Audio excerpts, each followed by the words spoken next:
টিভিতে যখন ঢুকলাম তখন প্রথম অবস্থায় আমরা 780 টাকা পেতাম একটা নাটকে, সেটাও অনেক টাকা।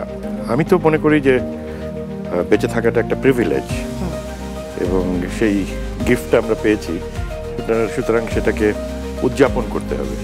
নির্বাচন বা স্থানান্তর একটা ইন্টারেস্টিং জিনিস, কেননা স্থানান্তরিত হবার পরে আবার শূন্য থেকে শুরু করতে হয়। ব্রেকফাস্ট শুধু না, আমি বিদেশে যাবার পরে কিছু রান্না শিখেই ফেলেছি। ভেজিটেবল তো আমি ভালো করতে পারি, ব্রেকফাস্ট আমি আসলেই ভালো করতে পারি, এবং তাতে বিপাশারও সুবিধা হয়েছে। তার মানে অধিকাংশ দিন কি ব্রেকফাস্ট আপনি তৈরি করেন? ব্রেকফাস্ট আমি তৈরি করতে পছন্দ করি। ভালো ছবি পৃথিবীতে খুব কমই হিট হয়। হিট হয় যেগুলির মধ্যে পর্যাপ্ত বাণিজ্যিক উপাদান থাকে, হিট হওয়ার মতো উপাদান থাকে, সেগুলি হিট হয়।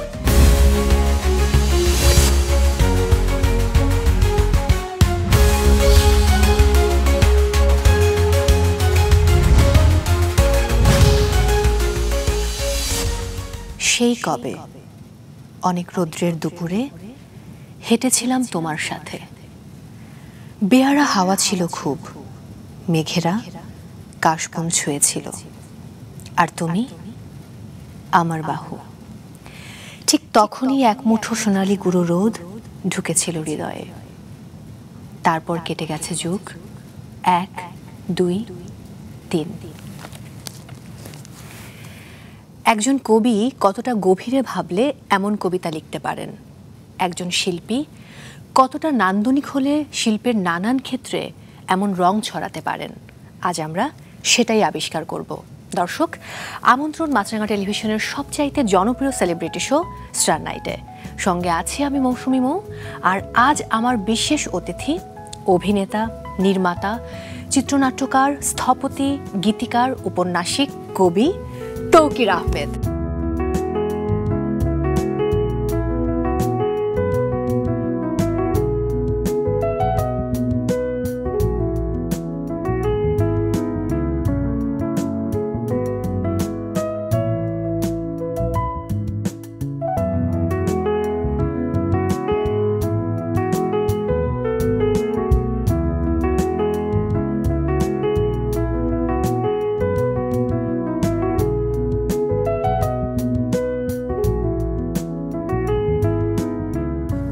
ওয়েলকাম তৌকির আহমেদ।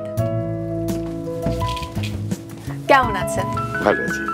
প্লিজ বসুন। Thank you.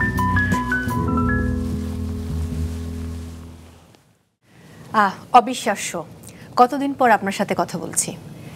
আপনার কবিতার মতো করেই বলতে চাই, ঘটনা ঘটে গেলে অসম্ভব সম্ভব মনে হয়। আমারও ঠিক তেমনই মনে হচ্ছে। আপনার কেমন লাগছে? তা আমি একটু সংকুচিত বোধ করছি, কেননা অনেক বিশেষণ দেওয়া হয়েছে, অনেক প্রশংসা করা হয়েছে, অতটা যোগ্য আমি না। আসলে আমি কাজ করতে ভালো লাগে, করতে থাকি, এবং সেটা বিভিন্ন মাধ্যমেই হয়ে যায়, সে মঞ্চ, টেলিভিশন বা সিনেমা। আপনাকে দেখে অনেকেই খুব রাশভারী মনে করেন, কিন্তু আমি জানি যে আপনার সেন্স অফ হিউমার বেশ প্রখর। আজকে আপনার সঙ্গে কিছুটা রঙিন সময় কাটাতে চাই, যদি আপনি সম্মতি দেন। নিশ্চয়ই। আপনি হচ্ছেন প্রকৃতির সন্তান। ফাগুন, বসন্ত, ধূসর, রূপালী, কত রং, কত বৈচিত্র্যময় নাম থাকে আপনার নাটক, সিনেমায়। আপনার জীবনের রং এখন কেমন? আমি তো মনে করি যে বেঁচে থাকাটা একটা প্রিভিলেজ, এবং সেই গিফটটা আমরা পেয়েছি, সুতরাং সেটাকে উদযাপন করতে হবে। এবং উদযাপনের প্রধান উপায় হচ্ছে কিন্তু কাজ। যে আমি যে পৃথিবীতে এসেছিলাম, এই আলো বাতাস, এই ধরনীকে আমি উপভোগ করেছি, সেখানে কিছু দায়ও থাকে, এবং সেটা কিছু কন্ট্রিবিউট করা কিংবা নিজের পদচিহ্নটা রাখার আকাঙ্ক্ষা, সেটা আমার মনে হয় যে আমাকে খুব অনুপ্রাণিত করে কিছু করার জন্য, কিছু বলার জন্য। 60 বছর বয়সের হাঙ্ক আপনি, তবে আমি জানি মনের দিক দিয়ে আপনি অনেক তরুণ। আপনার মনের বয়স কত? না, আমি ওরকম দাবি করব না যে আমি খুব তরুণ। আমি মনে করি যে প্রতিটা দিন তো যুক্ত হয় আমাদের যাপনের সঙ্গে, এবং প্রতিদিনই আমাদের নতুন কিছু উপলব্ধি হয়, নতুন অভিজ্ঞতা হয়, এবং সেখান থেকে মনের বয়সটাও কিন্তু একটা পূর্ণতার দিকে যায়। আর ওটা ভেগ কথা, ইউ আর এভারগ্রিন, এর মানে আপনি বুড়ো হয়ে গেছেন। আমি শুনেছি এক সময় আপনার পোস্টার ভিউ কার্ড বিক্রি হতো, আপনার অটোগ্রাফ নেবার জন্য বা পাওয়ার জন্য তরুণ তরুণীরা লাইন ধরতেন। কেয়ামত থেকে কেয়ামত ছবি থেকে অসংখ্য মূলধারার সিনেমায় আপনি অফার পেয়েছেন, করেননি। জনপ্রিয়তার তুঙ্গে থাকা দিনগুলি কখনো মিস করেন? না, না, একেবারেই না।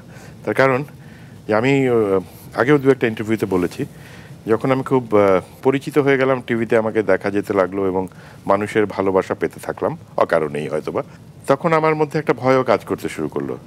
কেননা আমি সেই জনপ্রিয়তার কারাগারে বাকি জীবন কাটাতে চাইনি। আমি বরং সাধারণের মধ্যে মিশে চলতে চেয়েছি। যেমন বাসে চলেছি, বইমেলায় গিয়েছি, মঞ্চনাটক দেখতে গিয়েছি। তা আমি ওটা, আমার প্রাইভেসিটা আমি পছন্দ করি এবং আমি শুধু রোমান্টিক নায়ক হয়ে জীবনটা কাটাতে চাইনি। তো সেটা আমার একটা কনসিয়াস ডিসিশন ছিল। আচ্ছা, আপনি এবং বিপাশা আপু কেন আমেরিকাতে চলে গেলেন, এটা নিয়ে কিন্তু অনেকের মনেই এক ধরনের দুঃখ বা অভিমান রয়েছে।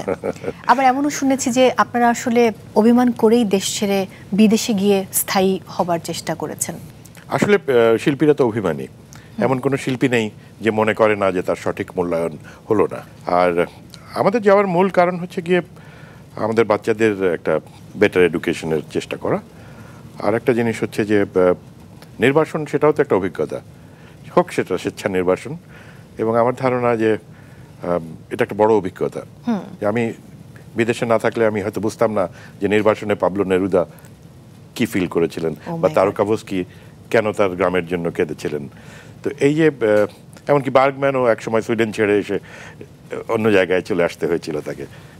তো নির্বাসন বা স্থানান্তর একটা ইন্টারেস্টিং জিনিস, কেননা স্থানান্তরিত হবার পরে আবার শূন্য থেকে শুরু করতে হয়। শূন্য থেকে শুরুর একটা চ্যালেঞ্জ থাকে, একটা ভয় থাকে, কিন্তু আবার সেই এক্সপ্লোরেশনের একটা অসম্ভব সুন্দর আনন্দও থাকে। আমার মনে হয় সেটা একটা নতুন রং যুক্ত করেছে।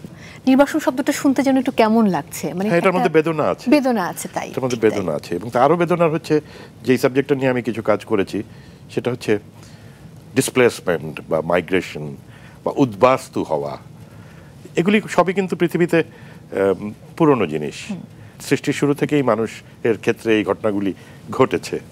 এবং আমি যখন অজ্ঞাতনামা লিখেছি বা যখন আমি ইচ্ছা মৃত্যু লিখেছি, তখন আমি দেশেই ছিলাম, কিন্তু আমি তাদের সেই অনুভূতি বা বোধটাকে বোঝার তাদের চেষ্টা জীবনবোধটাকে তুলে ধরেছেন।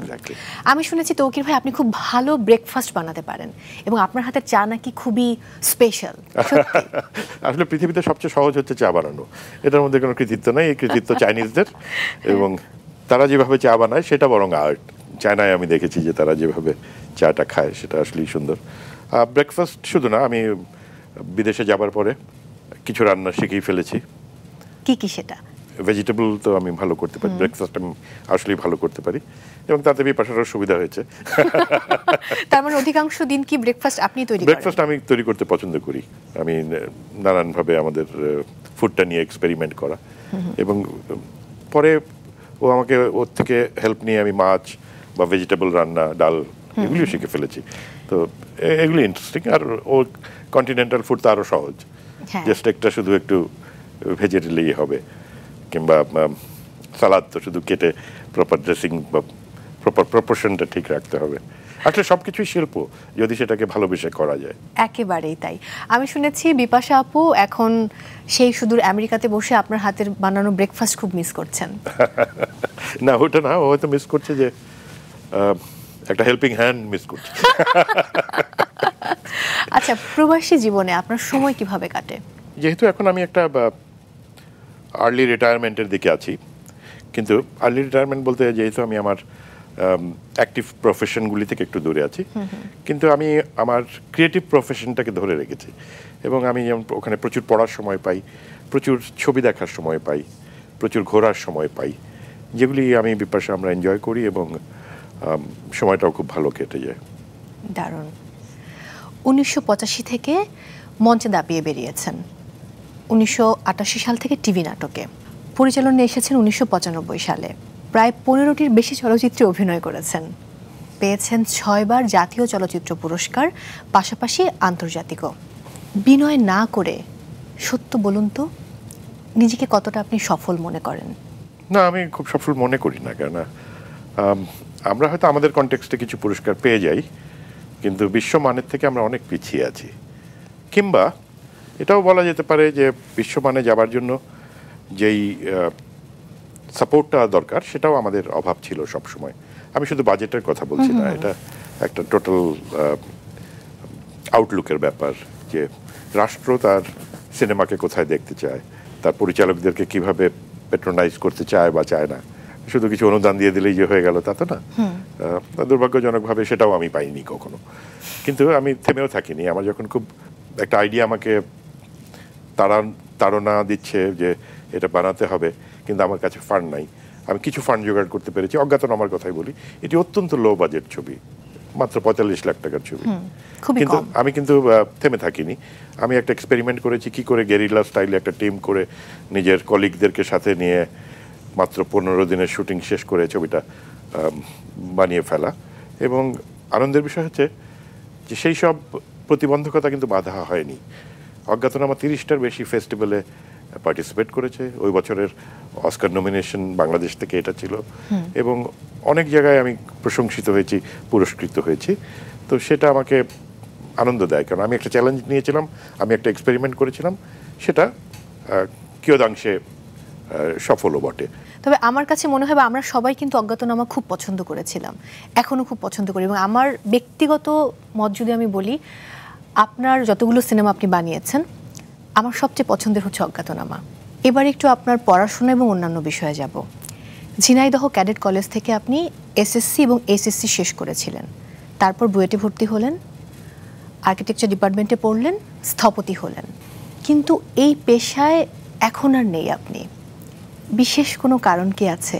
বাংলাদেশে তো অনেক আর্কিটেক্ট আছেন, আমি যদি সেভাবে বলি যে হাজার হাজার আর্কিটেক্ট আছেন, কিন্তু ফিল্ম ডিরেক্টর বা অভিনেতা, লেখক আমরা অল্প গুটি কয় মানুষ। আমার মনে হয়েছিল যে এটা এই দিকে কাজ করতে আমি বেশি আনন্দ পাচ্ছিলাম। ব্যবসা করে অনেক অর্থ উপার্জনের চেয়ে আমার মনে হয়েছিল আমি শিল্পের এই জগৎটাকে বেশি পছন্দ করছি। যদিও স্থাপত্য একটি শিল্প, কিন্তু স্থাপত্য তো ইউটিলিটেরিয়ান আর্ট। যেই বিল্ডিং আমি ডিজাইন করি সেটার মধ্যে আপনি থাকেন, এবং ইউটিলিটেরিয়ান আর্ট কিন্তু একটা ভয়ঙ্কর জিনিস, কেননা সবাই ত্রুটি ধরতে থাকবে, যে এই আর্কিটেক্ট এটা ভুল করলো, এটা করলো না, এটা করলো না। কিন্তু একটি বিমূর্ত কবিতা কিন্তু কেউ ভুল ধরতে পারবে না। এটা তো কবিতার বেলায়, কিন্তু অন্যান্য জায়গায় তো শিল্পে নানান জায়গায় নানানজন নানা রকম মন্তব্য করে। শিল্পের কাছে মানুষের চাহিদা থাকে, কাজ যদি ভালো হয় আমি দেখেছি অনেক লোকেরই ভালো লাগে, সেটা কথা সত্য। আজকে আমি নানান পর্যায়ে আপনাকে চমকে দিব। এখন আমার প্রথম চমক প্রস্তুত, দেখাবো? নিশ্চয়ই। পর্দায় চোখ রাখি।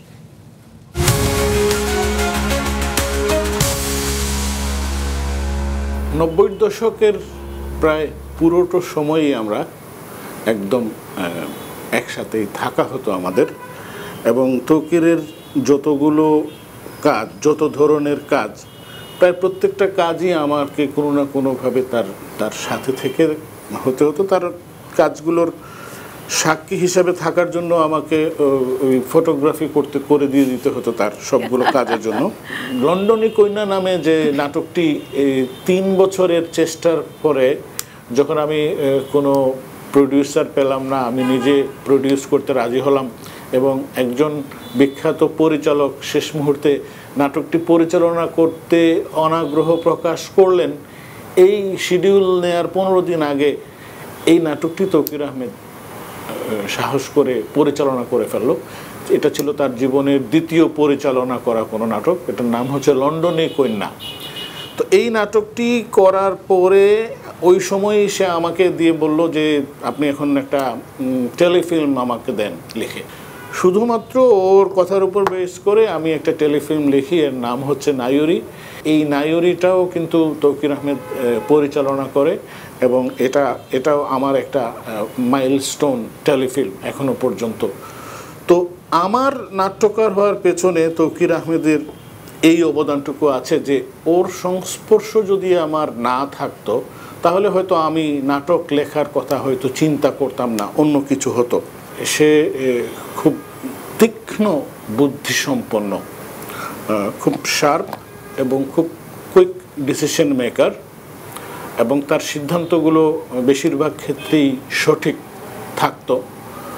খুব হুইমজিক্যাল সিদ্ধান্ত সে নিলেও তার বিচক্ষণতা প্রণিধানযোগ্য। বিশেষ করে আমাদের বিজনেসের ক্ষেত্রেও অনেক সময় আমরা একটা হেসিটেশনে ছিলাম যে এই প্রজেক্টটা নেব কি নেব না, এই করবো কি করবো না।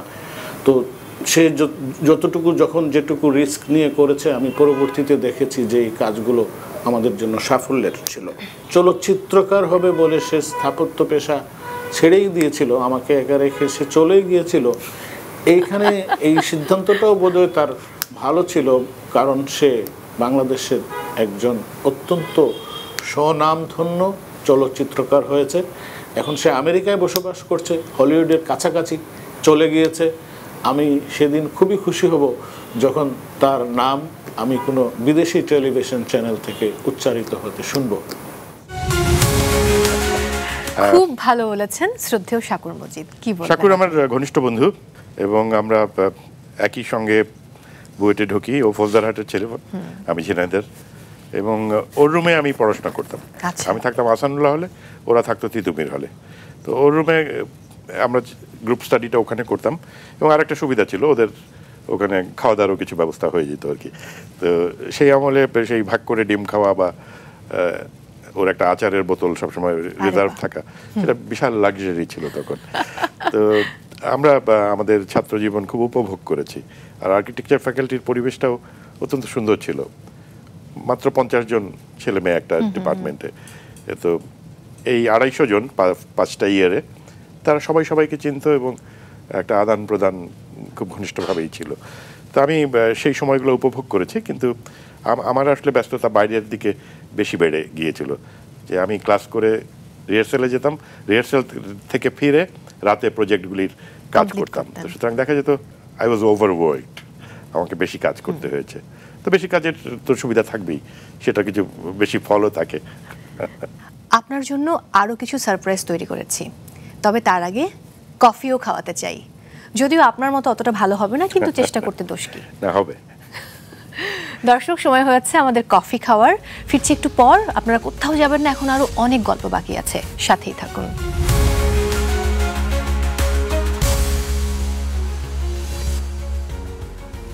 আপনার কফি। Thank you. ওয়েলকাম।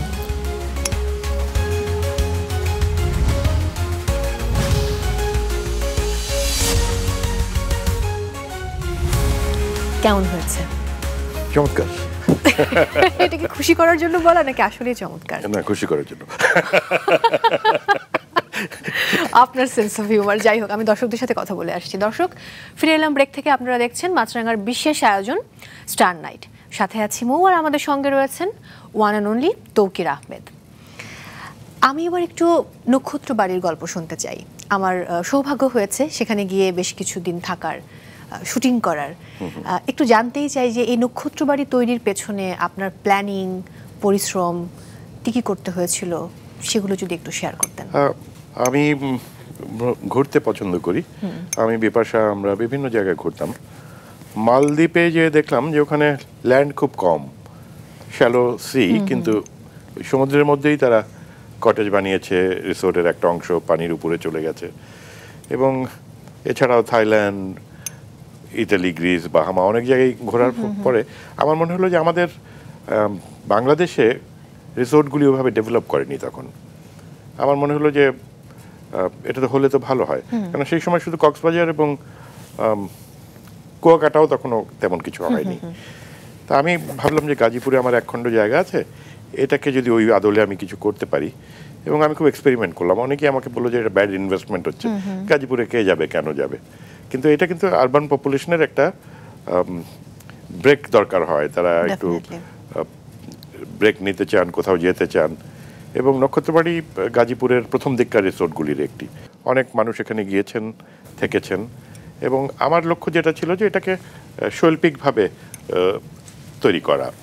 যেমন এখানে শুধু বিল্ডিং বা রেস্টুরেন্ট না, এখানে অনেক আউটডোর স্পেসেস আছে, সেমি আউটডোর স্পেস আছে, বারান্দা, যেখানে বসে আপনি বৃষ্টি দেখতে পারেন, যেখান থেকে তাকিয়ে আপনি টেরাস থেকে জ্যোৎস্না দেখতে পারেন। ওখানে অনেক জল আছে, অনেক বৃক্ষ আছে এবং বিভিন্ন প্রজাতির গাছ বিপাশা বিভিন্ন জায়গা থেকে জোগাড় করে করে সে লাগিয়েছে। তো সব মিলিয়ে এটি আমাদের খুব স্বপ্নের একটি জায়গা ছিল। এখানে বাউল গান হতো একসময়, আর্ট এক্সিবিশন হতো, আর্ট ক্যাম্প হতো, চলচ্চিত্র প্রদর্শনী হতো। আমি এটাকে একটা কালচারাল সেন্টার হিসেবে তৈরি করতে চেয়েছিলাম। পুরোপুরি সফল হয়েছে বলবো না, আর এখন তো আমি এগুলি থেকে বেরিয়েই আসতে চাচ্ছি। কিন্তু এখানে আমার একটা প্রশ্ন আছে, আপনি ব্যবসায়ী হিসেবে নিজেকে কতটা সফল মনে করেন? আমি সবসময় আমার শিল্পের পাশাপাশি আমার ব্যবসাটা রেখেছিলাম, কেননা তাতে আমার কিছুটা ফ্রিডম তৈরি হয়েছিল। আচ্ছা, আমি না বলতে পারতাম যে এই কাজটি আমার পছন্দ না, এটি আমি করব না, বা আমার তোষামোদি পছন্দ না, আমি তোষামোদ করব না। আমি খুব স্বাধীন চেতা মানুষ এবং আমি সেইভাবেই মিডিয়াতে চলেছি। ওই স্বাধীনতাটুকু আমার ব্যবসার কারণে হয়েছিল, কেননা যখন একজন পুরোপুরি মিডিয়ার উপর নির্ভরশীল হয় তখন তারা না বলার সুযোগ থাকে না, কেননা সে জিম্মি হয়ে যায় এবং ওটার উপরই তার জীবন জীবিকা উপার্জন সব থাকে আর কি। আর ব্যবসা হিসেবে আমি অসফল বলবো না, কিন্তু আমি হয়তো আরো সময় দিলে আরো বেশি সফল হতে পারতাম, কেননা একসময় আমি রিয়েল এস্টেট করতাম, রিয়েল এস্টেটে আমি ভালোই করছিলাম, কিন্তু আমার মনে হলো যে ওটা করলে আমি শিল্পের কাজগুলি করার সময় পাবো না। বা পরবর্তীতে যখন আমি নক্ষত্র বাড়ি বানালাম, সেটাও কিন্তু একটা বিজনেস ভেঞ্চার। এইটাই কি ধরে রাখবেন দেশের বাইরে গিয়ে? আমি শুনছিলাম যে নক্ষত্র বাড়ি হয়তো আপনি বিক্রি করে দিচ্ছেন এবং দেশের বাইরে চলে যাচ্ছেন। হ্যাঁ, কোনো কিছু তো সারা জীবনের জন্য না, এবং পুঁজি যেমন হাত বদল হয়, ওরকম যে কোনো স্থাপনাও হাত বদল হয়। আমি যেহেতু আই এম নিয়ারিং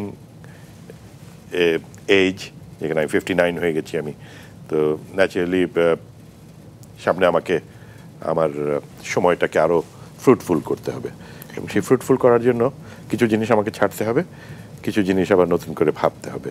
ঠিক, তো জীবনের এই চলমানতা তো সুন্দর। এমনি যদি জানতে চাই, জীবনে আসলে চলার জন্য কত টাকা প্রয়োজন, কি বলবেন? হ্যাঁ, এইটা একটা খুব ইন্টারেস্টিং প্রশ্ন। সেটা হচ্ছে, বেশিরভাগ মানুষ মনে করেন যে অনেক টাকা হলে তারা সুখী হবেন। যে অনেক টাকা হলে সুখী হব, এটা যেমন একটা ধারণা, কিন্তু অনেক টাকা হবার পরেও দেখা যাচ্ছে সে হয়তো সুখী নাও হতে পারে। সুতরাং সুখ শুধুমাত্র টাকার উপরে নির্ভর করে না। টাকা স্বাচ্ছন্দ্য দেয়, কিন্তু সুখী হবার জন্য তো আরও অনেক কিছু দরকার। তো সেক্ষেত্রে আমার মনে হয় যে বেঁচে থাকার জন্য, সচ্ছলতার জন্য কিছু টাকা দরকার। আমি এবার একটু পেছন ফিরে তাকাতে চাই। আপনার বাবা একজন সামরিক চিকিৎসক ছিলেন। ছোটবেলায় কাশ্মীরের তুষার ঘেরা পাহাড় এবং উপত্যকায় আপনার বেড়ে ওঠা। 5 বছর বয়সে বন্দি শিবিরে অফিসারদের উদ্যোগে গাছতলায় শুরু হয়েছিল আপনার শিক্ষা জীবন। তথ্যগুলো কি সঠিক? একদম সঠিক, একদম সঠিক। এবং আমি মনে করি যে প্রকৃতির একটা গভীর প্রভাব থাকে মানুষের উপর। তো কাশ্মীরের সেই ভূপ্রকৃতি, টোপোগ্রাফি, সেখানকার সেই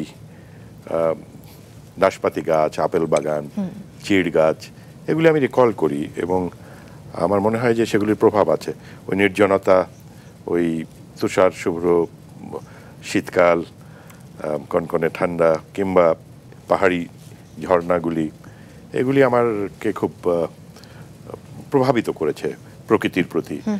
এবং এখন যেখান থেকে হয়তো আমার ভ্রমণের একটি লিপ্সাও তৈরি হয়েছিল, যেটি এখনো চলমান আছে। এবং বন্দি শিবিরের গল্পটা আসলে আমার মনে হয় যে ওই গল্প নিয়ে আমার সিনেমা বানানো উচিত। আসলেই বানানো উচিত। হ্যাঁ, যে একদল মানুষকে আর একদল মানুষ বন্দি করে, এটা আমরা শুনেছি।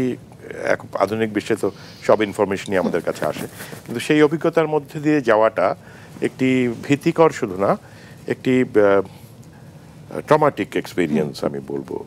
আমার মনে হয় যে সেগুলির ছাপও হয়তো বা আমার মধ্যে দীর্ঘদিন ছিল।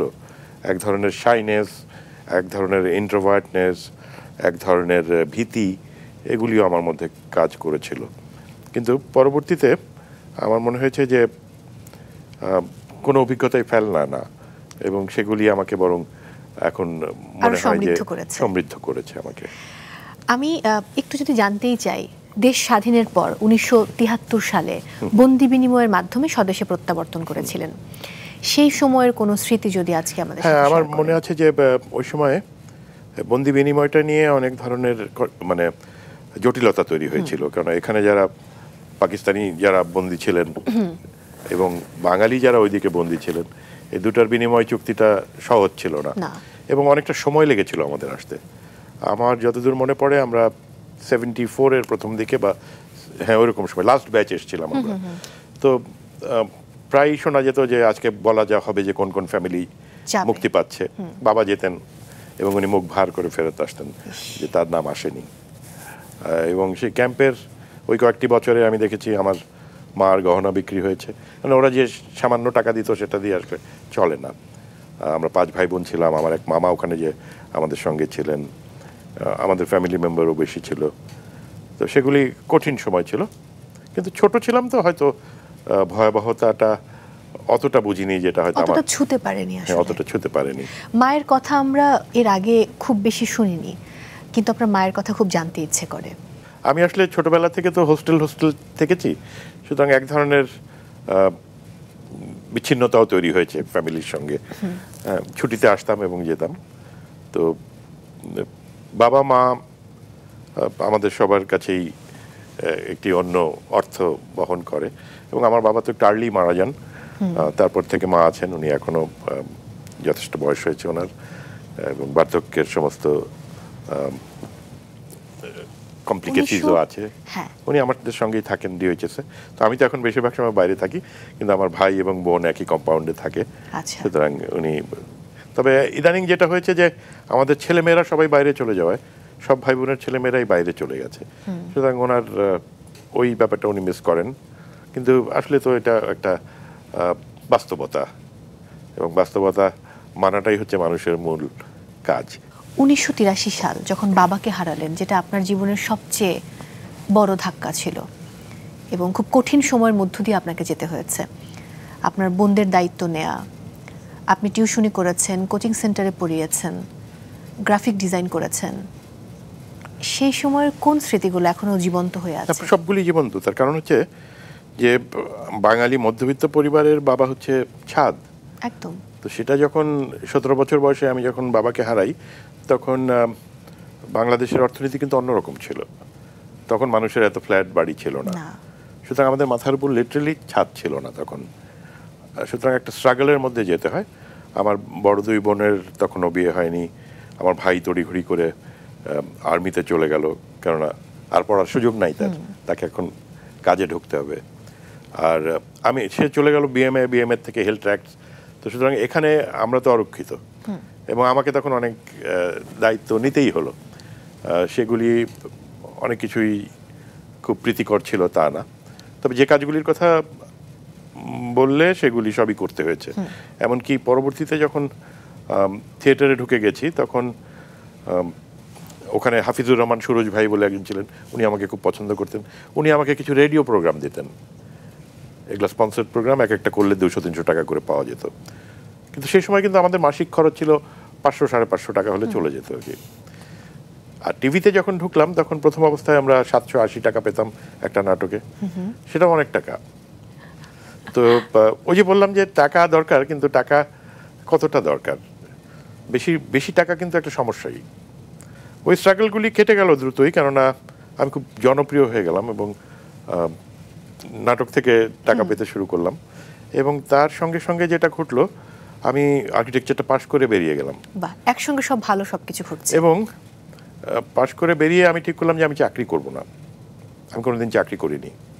আচ্ছা। আমি প্রথম থেকেই ওই যে শাকুরকে দেখলে, শাকুর এবং শওকত, আমরা 3 বন্ধু মিলে ট্রায়াঙ্গেল বলে একটি কনসাল্টিং ফার্ম তৈরি করলাম এক বাড়ি, শওকতদের বাড়ির চিলেকোঠায়। তো শুরুটা খুব ক্ষুদ্র ছিল, কিন্তু অচিরেই আমরা ব্যস্ত হলাম।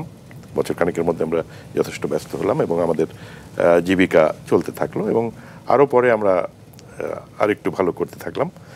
এটা যেমন হলো, একই সঙ্গে আরেকটা বড় পরিবর্তন হলো আমাদের শিল্পের প্রেক্ষাপটে। সেটা হলো সরকার বেসরকারি খাতে নাটক নির্মাণের একটি উদ্যোগ গ্রহণ করলেন। এই বেসরকারি খাতে যখন নাটক আসলো, তখন আমাদের কাজ অনেক বেড়ে গেল, আমাদের পারিশ্রমিক বহুগুণ বেড়ে গেল এবং এই কাজের সম্ভাবনাটা যখন বাড়লো, তখন শুধু ইনকাম বাড়লো তা না, কাজের আকাঙ্ক্ষাটাও বাড়লো, পরিধিও বাড়লো। যে আমি গ্র্যাজুয়ালি পরিচালনায় গেলাম, তারপরে লিখতে শুরু করলাম এবং নিজের প্রোডাকশন করার সাহস অর্জন করলাম। তো সেগুলি সব মিলিয়ে আমার মনে হয়েছে যে আমি সেই সময় ভাগ্যবান ছিলাম। সব দিক মিলিয়ে ঘটনাগুলি খুব দ্রুত ঘটছিল। হয় তাই হয়, আমাদের প্রাইম টাইমটা চোখের পলকে চলে যায়। তখন অবশ্য ভাবিনি যে আমি কোনোদিন বুড়ো হব। তখন আমি ভাবতাম যে আমি বোধহয় এরকমই থাকবো, আপনি এখন আগের মতোই যেমন আছেন। সকল তরুণ তাই ভাবে। তখন আমি তাদের দিকে তাকিয়ে হাসি যে তুমি আজকে যেটা বুঝতে পারছো না, কালকে যখন সেটা বুঝতে পারবে তখন আমার মতোই হয়তো তুমি অনুভব করবে। যাই হোক, এবারে আপনার পরিবারের একজন যিনি ক্রিকেট অঙ্গনের তারকা, আপনি বুঝতেই পারছেন আমি কার কথা বলছি। আতারের কথা হচ্ছে। এক্স্যাক্টলি, তিনি আপনার সম্পর্কে কিছু কথা বলেছেন। চলুন পর্দায় চোখ রাখি, দেখি প্রিয় আতার আলী খান কি বলেছেন আপনাকে নিয়ে।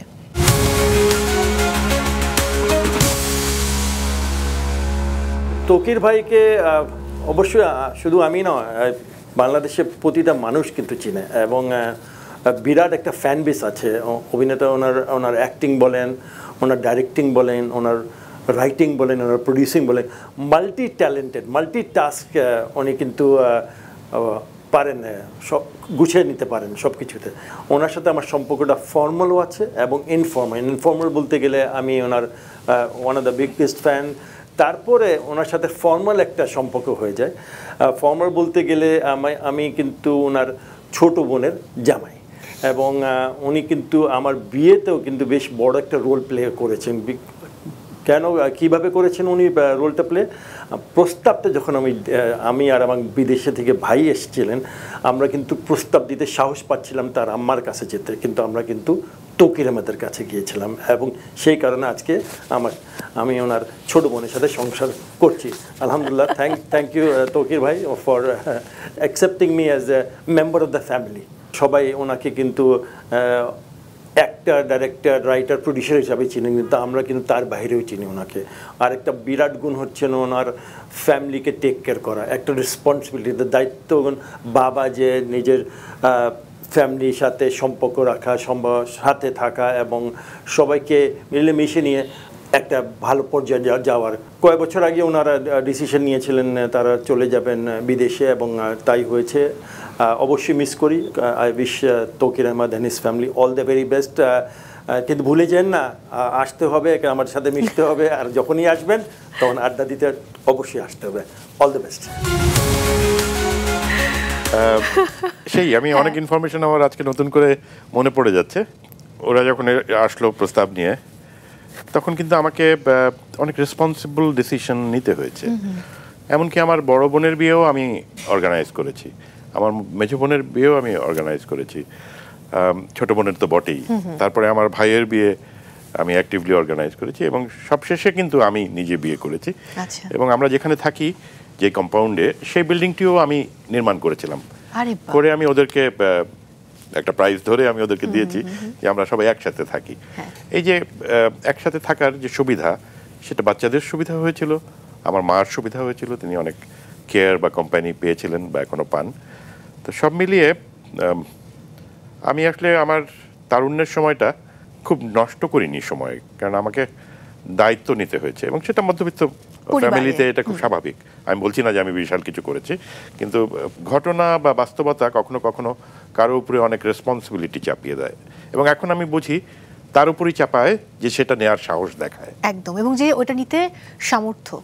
তো সেই দিক থেকে আমি বলবো যে আমি খুব ব্যস্ত, দায়িত্বপূর্ণ সময় কাটিয়েছি পুরো 90-এর দশকটা একদম।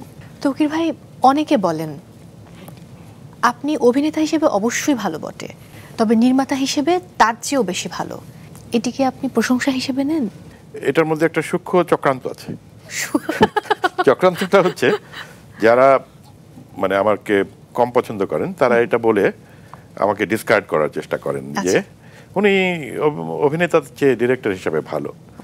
আচ্ছা, আমি যদি সেটা ধরে নেই, তাহলে এটার অর্থ দাঁড়ায় যে উনি অভিনেতা হিসেবে অত ভালো না।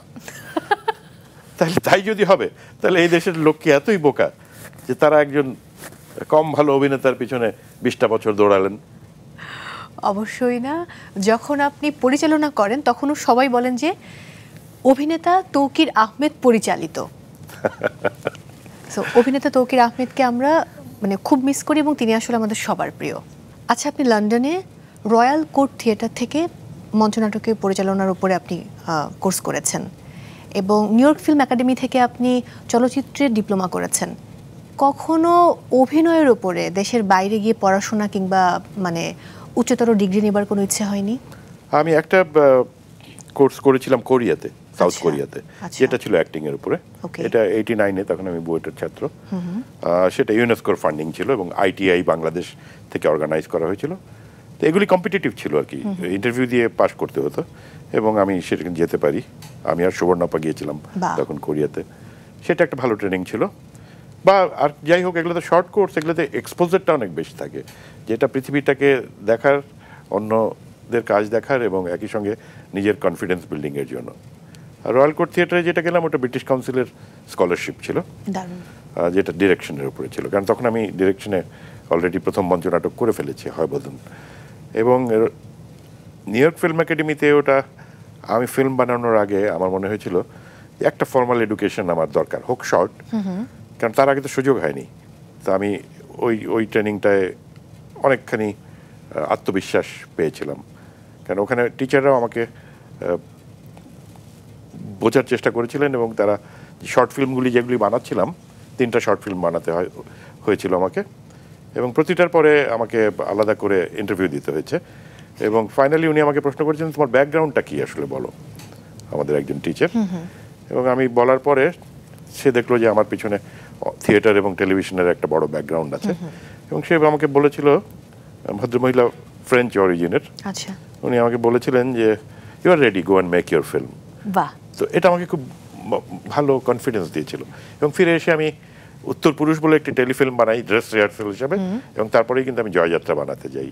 সেই জায়গাগুলি থেকে আমার মনে হয় যে আসলে শিক্ষা তো দরকার অবশ্যই, এবং আমাদের ইনস্টিটিউশনাল এডুকেশনের সুযোগ তো কম খুবই। তো যতটুকু যেভাবে তৈরি করা গেছে, এর সঙ্গে এটাও বলতে চাই যে দেশে বিভিন্ন ওয়ার্কশপস হতো, British council, German cultural institute, ইউসিস ছিল সেই সময়, অলিয়াস ফ্রাসেস, এনারা বিভিন্ন ইনস্ট্রাক্টর আনতেন থিয়েটারের লোকজনকে ওয়ার্কশপ করানোর জন্য, এবং সেরকম বেশ কিছু ওয়ার্কশপ আমি আগ্রহের সঙ্গে করেছিলাম, যেগুলি আমাকে শিক্ষিত করেছিল।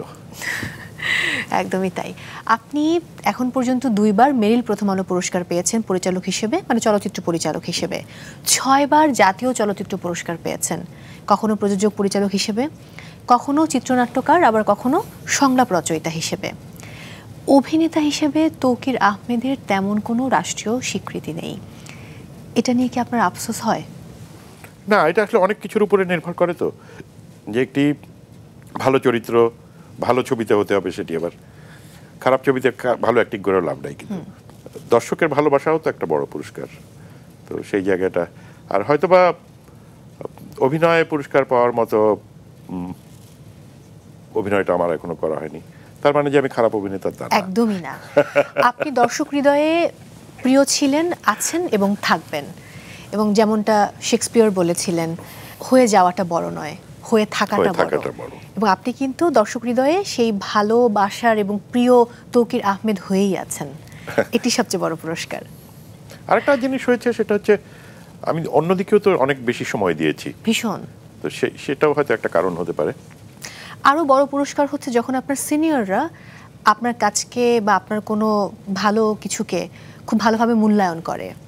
দেখতে চান আপনাকে নিয়ে আরেকজন কিংবদন্তি কি বলেন? তাই নাকি? হ্যাঁ, চলেন দেখি। পর্দায় চোখ রাখি, লেটস হ্যাভ আ লুক।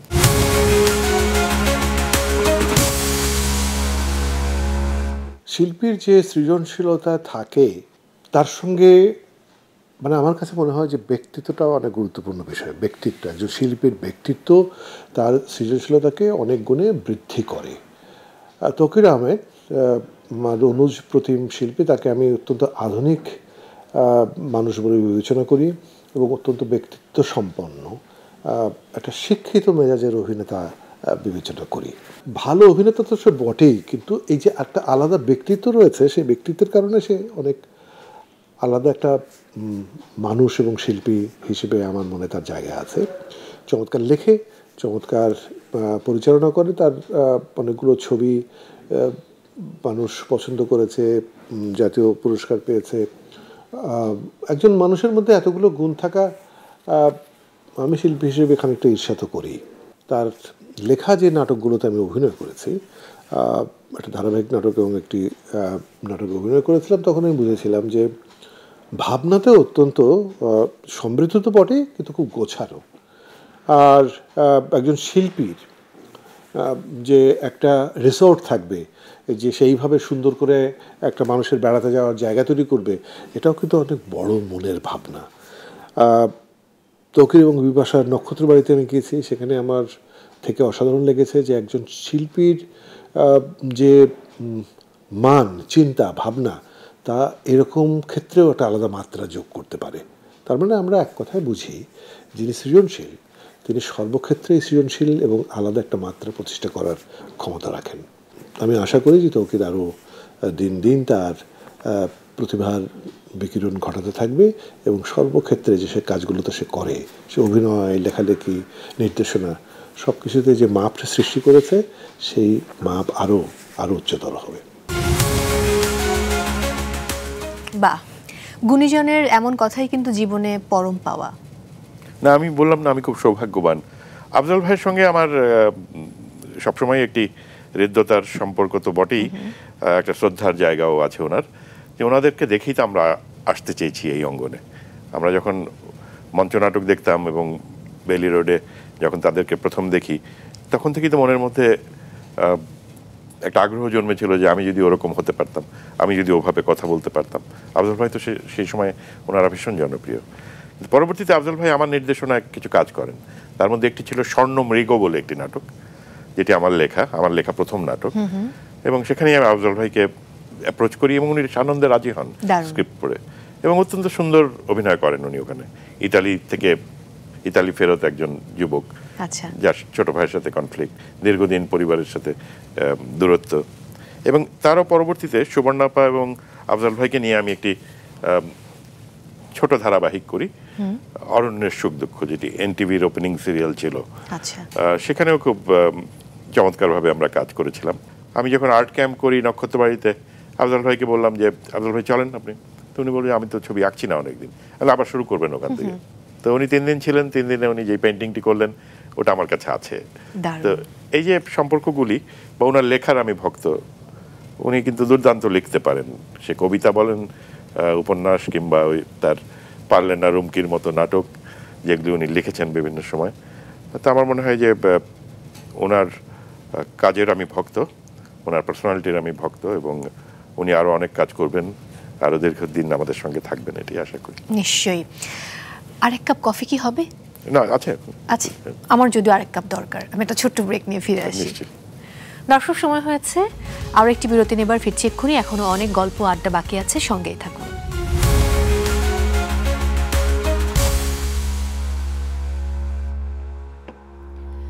দর্শক, ফিরে এলাম ব্রেক থেকে। সবাইকে আরও একবার আমন্ত্রণ জানাচ্ছি মাছরাঙার বিশেষ আয়োজন স্টার নাইটে।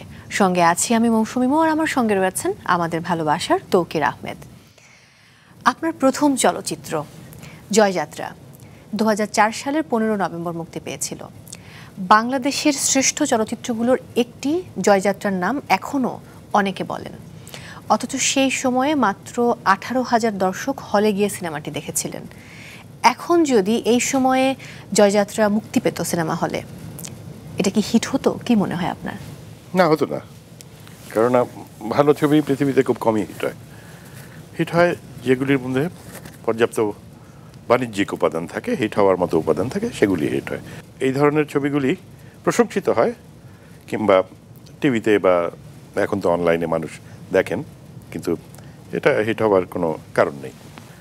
আচ্ছা, আমি শুনেছি সে সময় স্টার সিনেপ্লেক্সে গিয়ে বিএনপি নেতা তারেক রহমান তার দলবল নিয়ে একসঙ্গে গিয়ে টিকিট কেটে জয়যাত্রা দেখেছিলেন এবং মুগ্ধ হয়েছিলেন। সত্যি? হ্যাঁ, আমি শুনেছি সেটা। আসলে তো সিনেমা আমরা দেখাতেই চাই, এবং জয়যাত্রা আসলে দেশের ছবি, তো এখানে সামরিক বাহিনী থেকে শুরু করে নেভি বা এয়ারফোর্সও আমাকে সাপোর্ট করেছিল, সেই অর্থে রাষ্ট্রই সাপোর্ট করেছিল। কিন্তু একটা যুদ্ধের ছবির যে স্কেল থাকে, তার যে অ্যারেঞ্জমেন্টস থাকে, সেটা এক্সপেন্সিভ হয়ে যায়। সেটাও আমাদের অত অর্থ তো ছিল না।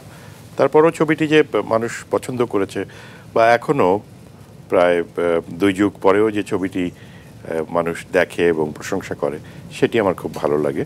এবং আমি সবসময় বলি যে ছবির টিকে থাকার উপরই তার সার্থকতা। তৌকির ভাই, আপনি খুব কম সময়ে সিনেমার শুটিং শেষ করতে পারেন। জয়যাত্রা 30 দিনে, রূপকথার গল্প 16 দিনে, অজ্ঞাতনামা 15 দিনে, ফাগুন হাওয়ায় 22 দিনে, সর্বশেষ স্ফুলিঙ্গ প্রায় 25 দিন শুট করেছেন। মানে মান ধরে রেখে এই কম সময়ে কাজ করার, মানে ভালো কাজ করার সিক্রেটটা কি? আমাকে যদি বলা হতো যে 2 মাস ধরে বানান, আমি খুব খুশি হতাম। তো সে বাজেট তো আমার কাছে নেই, সুতরাং আমাকে ঊর্ধ্বশ্বাসে করতে হবে, দ্রুততার সাথে করতে হবে।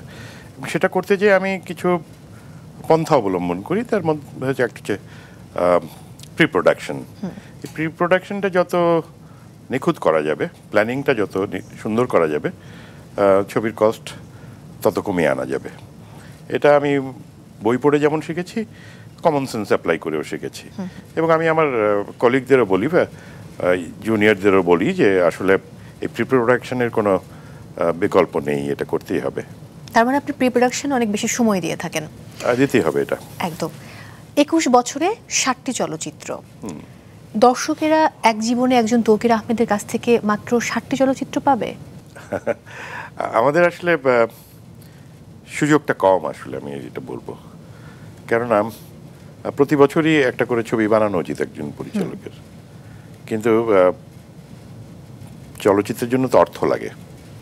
সেই অর্থটা না থাকলে আসলে ছবি করা খুব কঠিন।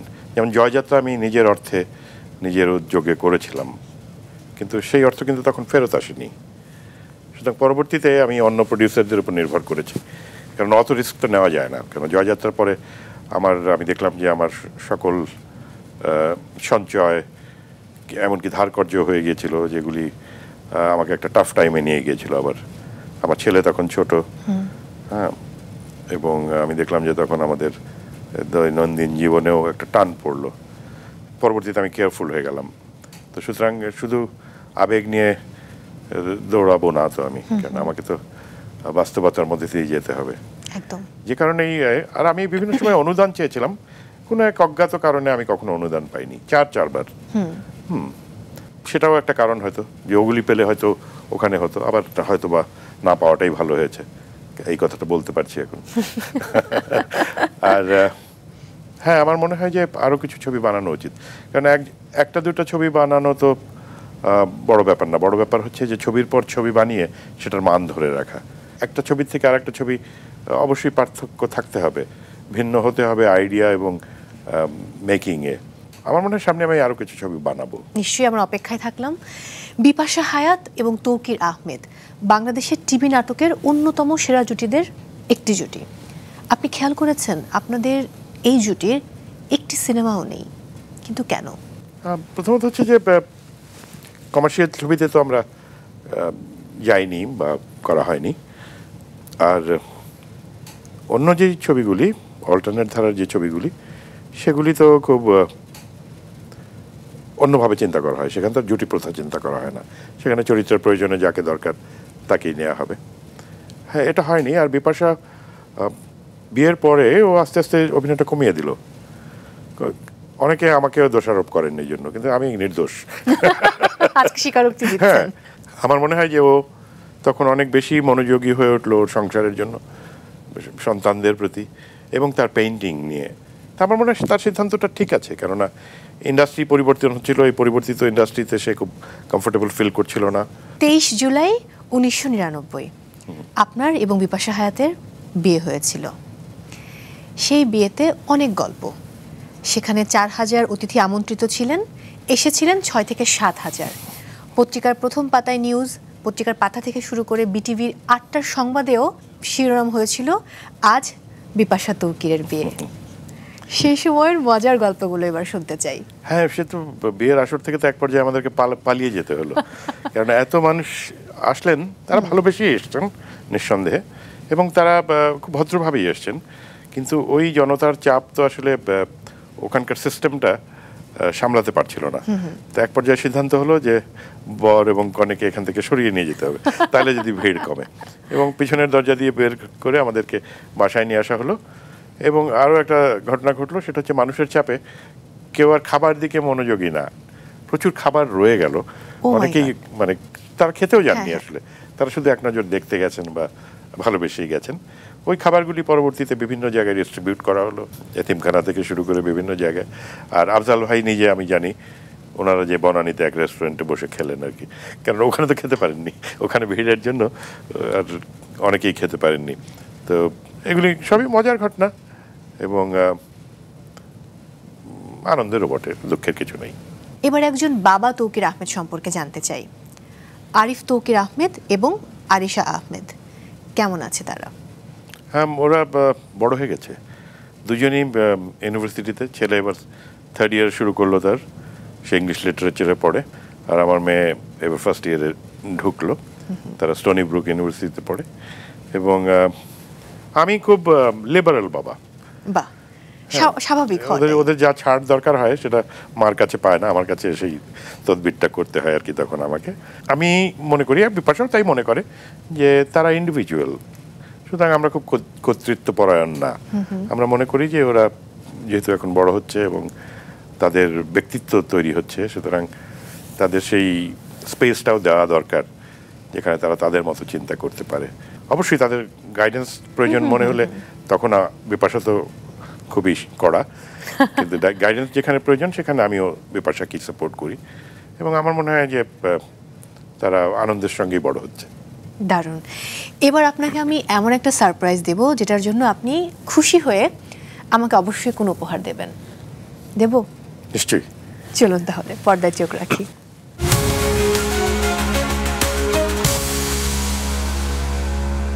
তৌকির সম্পর্কে আমার সবচেয়ে প্রথম যে ধারণা সেটা হলো সে একজন মানুষ যে সবসময় যুক্তিতে চলে, কোনো আবেগে চলে না। যখন যে কাজটি সে করে সেই কাজটির প্রতি একটা দায়বদ্ধতা সে অনুভব করে, আর তখনই সেই কাজটি সম্পন্ন করার জন্য সে তার সমস্ত রকম ধৈর্য, সহনশীলতা, তার মেধা, তার সৃজনশীলতা, স্থাপত্য কলায় তার যে জ্ঞান, সবকিছু মিলিয়ে সে কাজটিকে যথাসময়ে সুষ্ঠুভাবে সম্পন্ন করে। তার সাথে অভিনয় করতে গিয়ে দেখেছি সে তার কাজটা এত সুন্দরভাবে করে, এত নিপুণভাবে নিষ্ঠার সাথে চরিত্রটাকে তৈরি করে, এবং তার যে সমস্ত ক্রিয়েটিভিটি আছে, তার যে অবজারভেশন আছে, সেগুলো দিয়ে সে চরিত্রটাকে কেমন যেন একটা সুন্দর অবয়ব দিয়ে তৈরি করে ফেলে। ভালো লাগে আমার সেই জন্যেই। আর যখন সে পরিচালনা করে, নাট্য নির্দেশনা কি চলচ্চিত্র পরিচালনা, ওই ক্ষেত্রে আমি দেখেছি তার কাজটা করতে শিল্পী হিসাবে আমি অত্যন্ত আরাম অনুভব করি। আমার মনে হয় যে আমার উপরে অর্ধেক বোঝা ডিরেক্টর নিজেই নিয়ে নিয়েছে। এবং একটি কথা বলতে চাই যে এখনই কিন্তু সময় তোমার কাজ করতে হবে। এবং তৌকির আহমেদের কাছে আমরা, বিশেষ করে পরিচালক তৌকির আহমেদের কাছে আমরা আরো অনেক ভালো ভালো কাজ এবং তার শ্রেষ্ঠ কাজটির জন্য অপেক্ষায় আছি।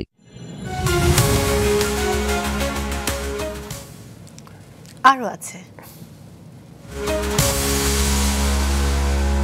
তৌকির আহমেদের সাথে পথ চলা যখন আমার শুরু হয়, তখন থেকে আমরা দুজন স্বপ্ন দেখতাম যে পৃথিবীর বহু কিছু আমরা একসাথে দেখব, পৃথিবীর বহু প্রাচীন নিদর্শনের স্থান আমরা একসাথে ঘুরব, বহু গান আমরা একসাথে শুনব, বহু চলচ্চিত্র দেখব, অনেক ভাবনা আমরা শেয়ার করব, অনেক বই আমরা একসাথে পড়ব।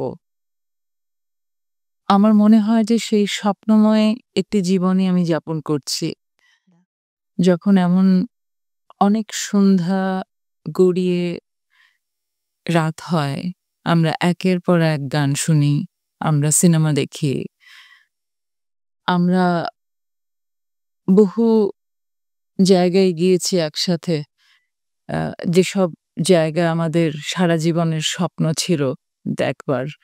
আমরা দুজন দুজনকে কতখানি গুরুত্ব দিয়েছি শিল্প চর্চার ক্ষেত্রে, সেটি খুব গুরুত্বপূর্ণ। আমরা কতটুকু শিল্পের বাঁধনে থাকতে পেরেছি সেটি খুব গুরুত্বপূর্ণ হয়েছে আমাদের জীবনে। আমার মনে হয় যে আমি কতটুকু ওকে চর্চার ভেতরে দেখছি থাকতে, সেটি আমাকে যে আনন্দ দেয়। আমার মনে হয়েছে যে আমি কতটুকু শিল্প চর্চার ভেতরে আছি সেটিও তাকে ততটাই আনন্দ দিয়েছে বা হয়তো দিচ্ছে। আসলে আমাদের পথ চলাটা আমার কাছে মনে হয় যে দুজন মানুষ যারা শিল্পের বিভিন্ন মাধ্যমকে আমরা ভালোবেসেছি, প্রয়োজন মনে করেছি জীবনের ক্ষেত্রে, আমরা মানুষকে ভালোবাসতে চেষ্টা করি, কারণ মানুষই তো প্রধান। আমরা প্রকৃতিকে ভালোবাসি। আমরা কেউই মহামানব নই, কিন্তু আমরা মানুষ হিসেবে আমাদের ভেতরের মনুষ্যত্বের উত্তরণের কথা ভাবি এবং আমরা জীবনকে বোঝার চেষ্টা করি নানানভাবে।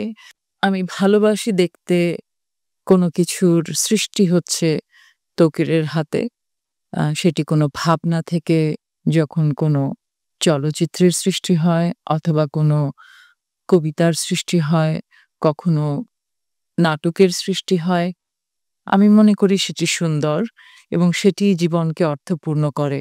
আমি মনে করি ওর ভেতরে যে শিল্প সৃষ্টি করবার আকাঙ্ক্ষা এবং শিল্পের পথে এক ধরনের সাধনা করে যাওয়া, সেটি আসলে আমার জীবনকেও অর্থপূর্ণ করে। নিজেদের লোকরা তো ভালো ভালো কথা বলবে। কি দারুণ বললেন। আপনি কি বলবেন নিজেদের লোক সম্পর্কে? না, বাবা যা বললেন বা বিপাশা যা বললো, তারা আমাকে কাছ থেকে দেখেছেন এবং তাদের মতামতের গুরুত্ব তো আছেই, এবং তারা দুজনেই উচ্চ শিল্পমান ধারণ করেন নিজেদের কাজে, এবং তাদের কথার আমি গুরুত্ব দেই। এবং এটা পরিপূরক বলা চলে যে আমরা পরস্পরকে ক্রিটিসাইজ যেমন করি, সমালোচনা করি, আবার এগিয়ে যেতেও সাহায্য করি।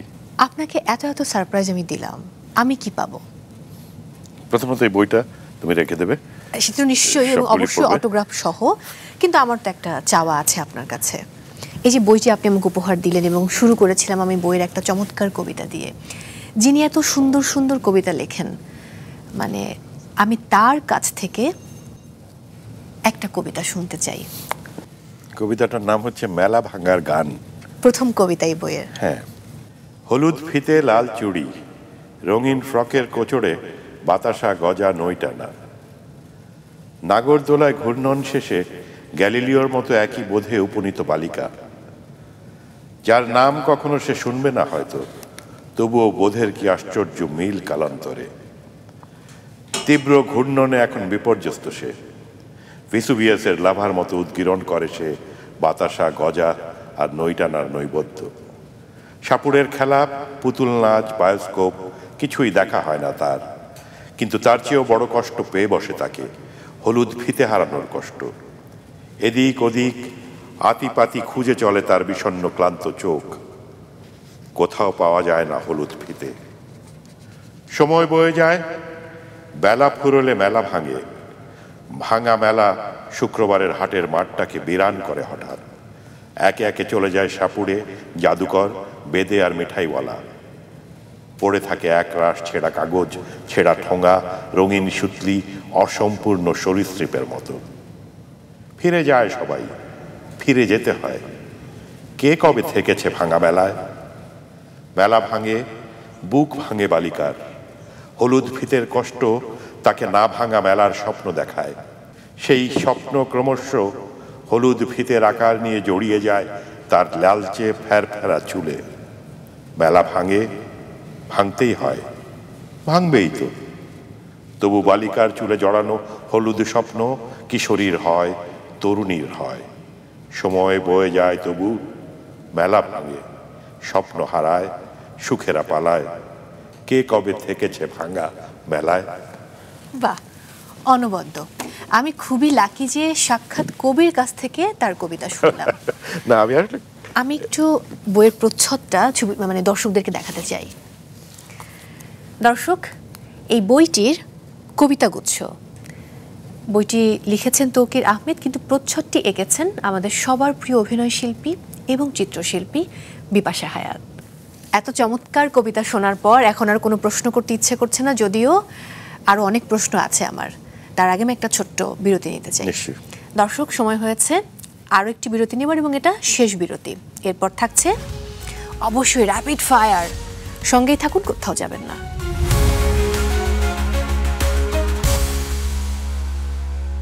দর্শক, ফিরে এলাম ব্রেক থেকে। আপনারা দেখছেন স্টার নাইট, সঙ্গে আছি মৌ, আমাদের সঙ্গে রয়েছেন আমাদের ভালোবাসার তৌকির আহমেদ।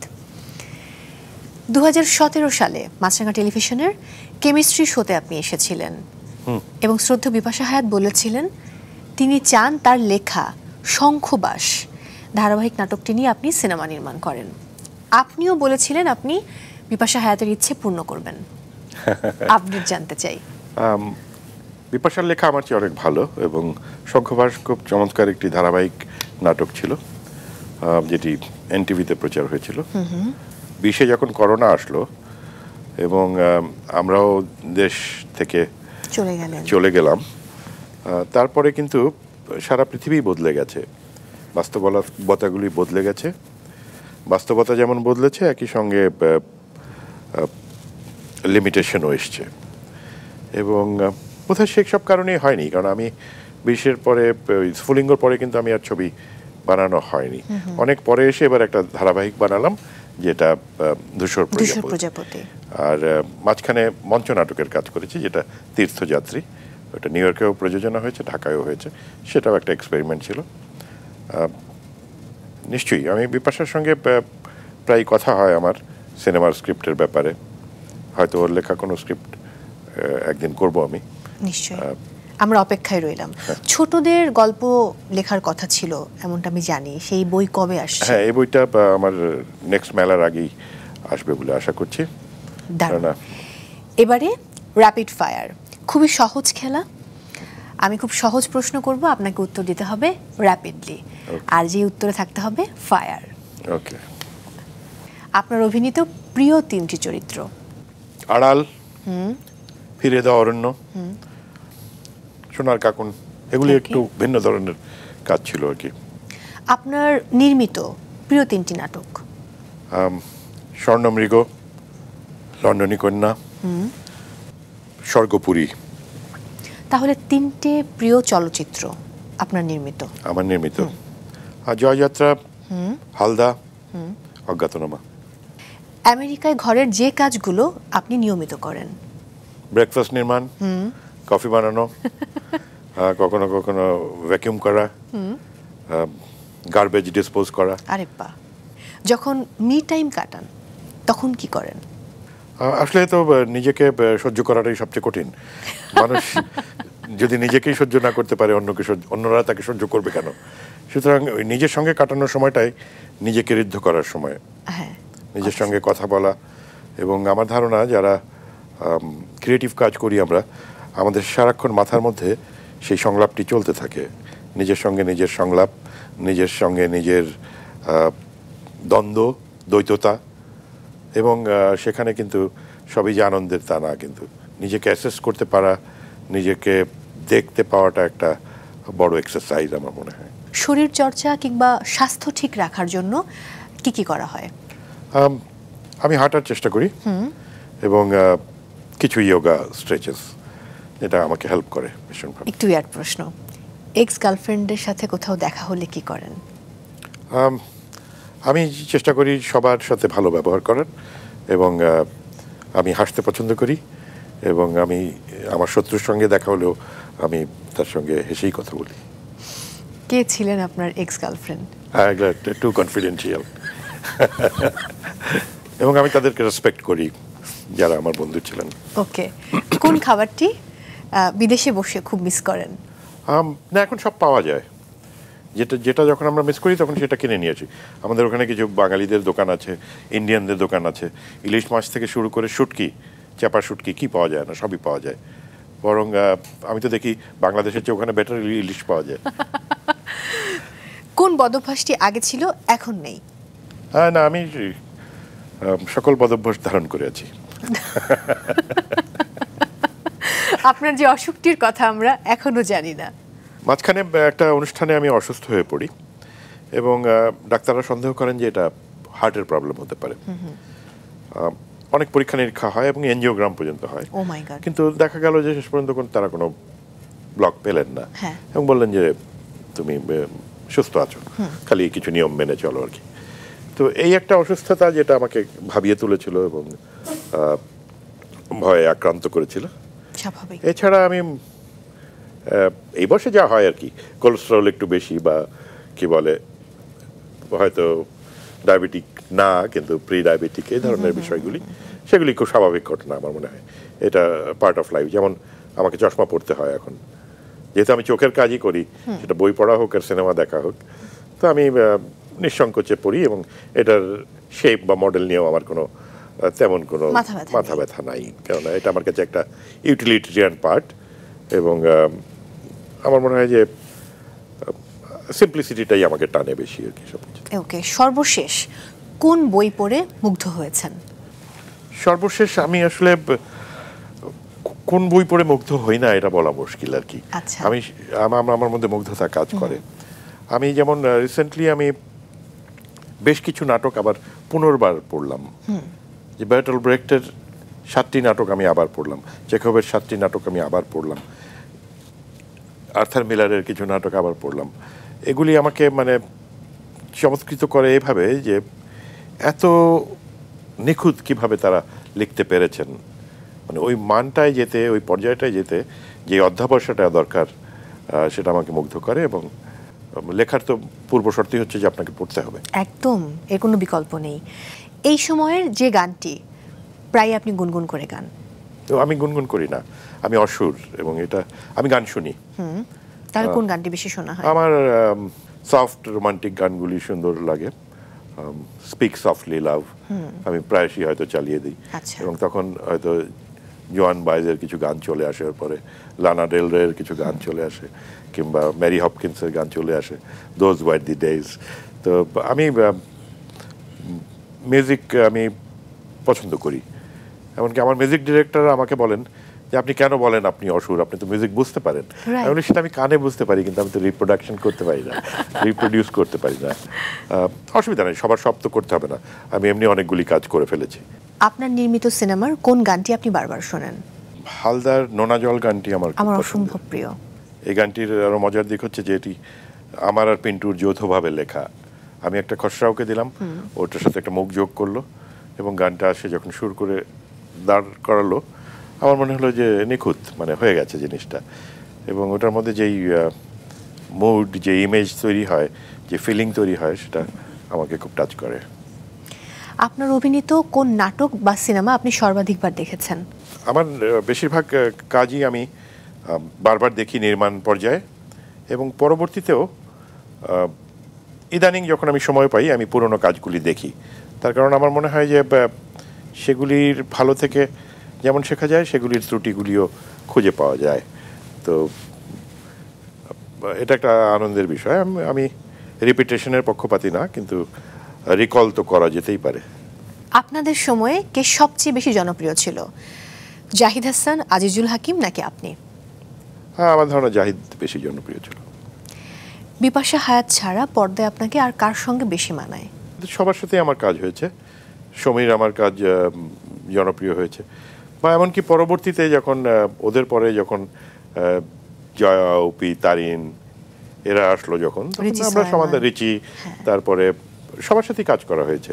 কেননা আমরা তো অনেক দীর্ঘদিন অভিনয় করেছি, সুতরাং সবার সাথেই কাজ করা হয়েছে। মেয়ের জামাই হিসেবে কে বেশি দায়িত্বশীল, আপনি নাকি শাহেদ শরীফ খান? শাহেদ শরীফ খান, কেননা আমি তো এখানে থাকি না, কি দায়িত্ব পালন করব। চিত্রনায়িকা মৌসুমীর টিভি নাটকে প্রথম নায়ক আপনি। সেই মৌসুমীকে কেমন দেখেছিলেন, 3টি শব্দ বলুন। হ্যাঁ, মৌসুমী খুবই চমৎকার মিষ্টি একটা মেয়ে ছিল, এবং কক্সবাজারে আমাদের শুটিং ছিল। সে তার ভান্ডার থেকে আম খেতে দিয়েছিল আমাকে, এটা আমার মনে আছে। চিত্রনায়িকা পরিমণি আপনার সর্বশেষ পরিচালিত সিনেমায় অভিনয় করেছেন, স্ফুলিঙ্গ। তাকে নিয়ে 3টি বাক্য বলুন। সে আমাকে খুব কোঅপারেট করেছে, নির্দিষ্ট সময়ের মধ্যে আমার কাজ শেষ করে দিয়েছে, এবং আমরা যেভাবে চাই সেভাবেই তাকে প্রেজেন্ট করেছে আমাদের ছবিতে। দারুণ।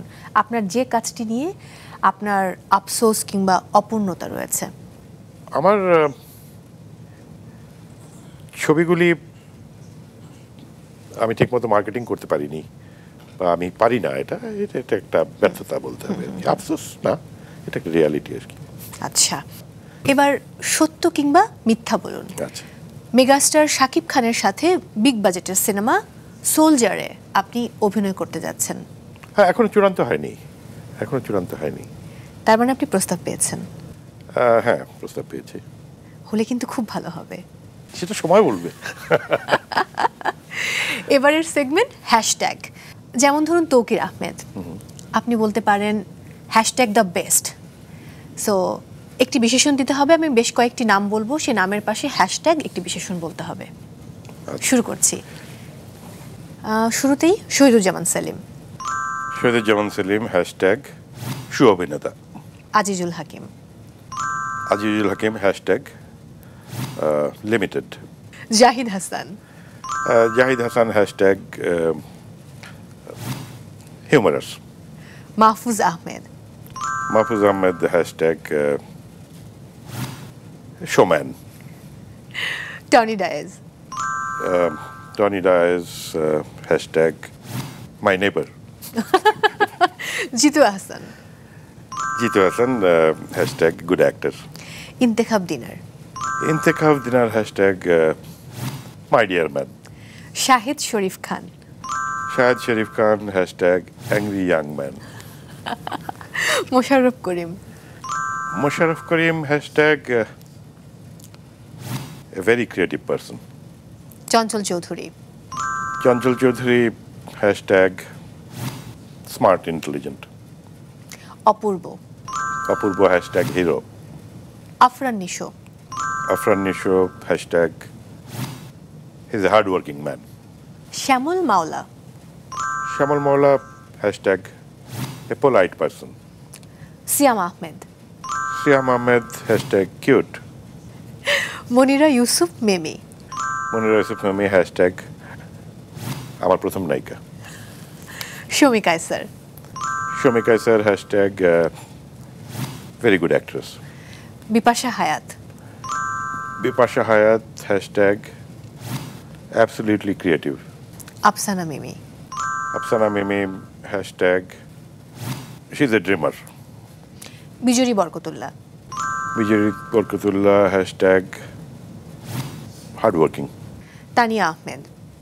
Tania Ahmed hashtag model. Tanvin Sweety. Tanvin Sweety hashtag good colleague. Jaya Ahsan. Jaya Hasan hashtag enviable. Tarin Jahan. Tarin Jahan hashtag আমার সর্বাধিক নাটকের co actress. Richi Solaiman. Richi Sulaiman hashtag co artist, অনেক নাটকের নায়িকা। Rumana Rashid Ishita. Romana Rashid Ishita hashtag reserve. Opi Karim. Opi Karim hashtag sweet. Sumaiya Shimu. Sumaiya Shimu hashtag little sister. Nusrat Imrose Tisha. Nusrat Imrose Tisha intelligent. চিত্রনায়িকা মৌসুমী। চিত্রনায়িকা মৌসুমী হ্যাশট্যাগ সুইটেস্ট। ওকে। চিত্রনায়িকা Purnima. Purnima hashtag very humorous. Porimoni. Porimoni hashtag free mind. এবং Toukir Ahmed. Toukir Ahmed hashtag a simple man. অসংখ্য অসংখ্য ধন্যবাদ। শিল্পীর সঙ্গে শৈল্পিক একটা সময় কাটলো আমার। না, আমারও ভালো লাগলো কথা বলে। অনেক তথ্য এবং যেগুলি অনেক পুরনো দিনের কথা সেগুলো আবার মনে পড়ে গেল। রিসার্চটা ভালো ছিল। আবারও অশেষ কৃতজ্ঞতা আমাদের আজকে সময় দেবার জন্য। বিদায় নিচ্ছি আমি। ধন্যবাদ। শিল্প সবসময় জীবনের অর্থ খোঁজে, আর অভিনয় শিল্পী নির্মাতা তৌকির আহমেদের কাজে সবসময় মানুষ ও জীবনের গল্প থাকে। জীবন যেমন সুন্দর, তৌকির আহমেদের প্রতিটি সৃষ্টিও শাশ্বত সুন্দর। প্রিয় দর্শক, সুন্দর কিছু মুহূর্ত আমরা বন্দী করলাম, নিশ্চয়ই আপনারা উপভোগ করেছেন। আগামী শুক্রবার রাত 9টায় মাছরাঙা টেলিভিশনে আবারও দেখা হচ্ছে। ততক্ষণ পর্যন্ত জীবন হোক অর্থবহ, জীবন হোক সুন্দর। শুভরাত্রি।